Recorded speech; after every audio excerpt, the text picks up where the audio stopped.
Pertengahan September atau tepatnya 15 September lalu, Presiden Joko Widodo masih pede memberikan arahan kepada anggota kabinetnya agar ekonomi negeri kita terhindar dari resesi.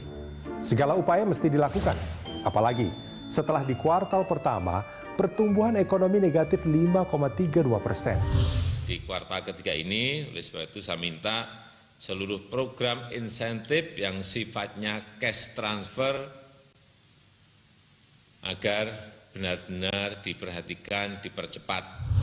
Tapi tak ada sulap yang manjur untuk membalik keadaan ekonomi seketika, apalagi dalam rentang waktu yang pendek, hanya 2 mingguan.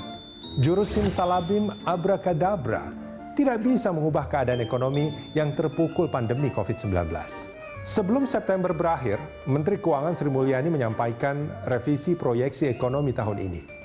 Pada kuartal kedua, ekonomi dalam negeri diprediksi tetap minus, meski tidak sedalam kuartal pertama, negatif 2,9%. Itu berarti negeri kita masuk jurang resesi.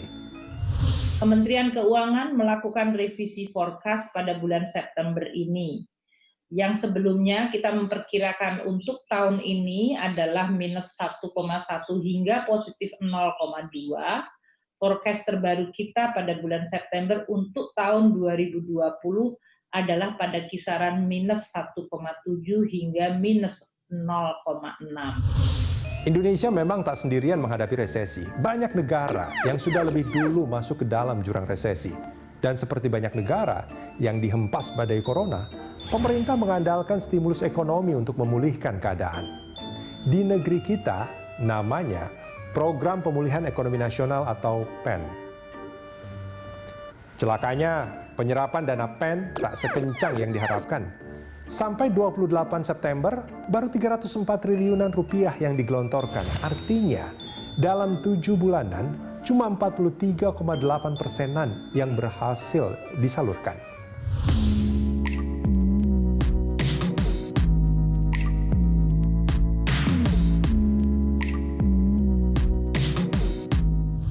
Dampak resesi sungguh berat. Daya beli masyarakat yang memang sudah turun diprediksi merosot lebih dalam lagi.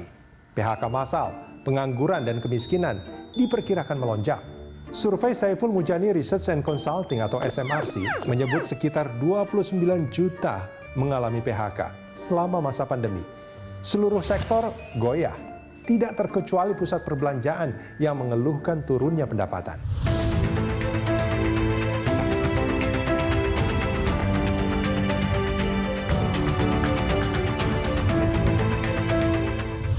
Tak heran jika pengelola pusat belanja terang-terangan meminta bantuan pemerintah, pusat dan daerah untuk merelaksasi pajak dan stimulus lainnya. Kami telah mengajukan 3 jenis relaksasi kepada pemerintah. Yang pertama adalah dari pemerintah pusat, yaitu relaksasi ataupun pembebasan sementara atas berbagai pajak, seperti pajak penghasilan dan kemudian juga dengan pajak penjualan. Mau tak mau, pemerintah harus mengayomi seluruh warganya, dari rakyat bawah, pelaku UMKM, hingga pengusaha yang mempekerjakan ratusan ribu orang. Dana PEN mesti lebih cepat disalurkan karena berperang melawan pandemi untuk menyelamatkan ekonomi. Seperti berpacu dengan waktu, tak bisa diam, tak bisa terlambat, dan jangan ditunda. Kita tahu semuanya, sekarang memang kondisinya tidak mudah. Kondisinya semuanya berada pada posisi yang sulit, baik itu yang pengusaha yang gede, pengusaha yang di tengah, menengah, pengusaha yang kecil, atau pengusaha mikro. Semuanya memang kondisinya sulit.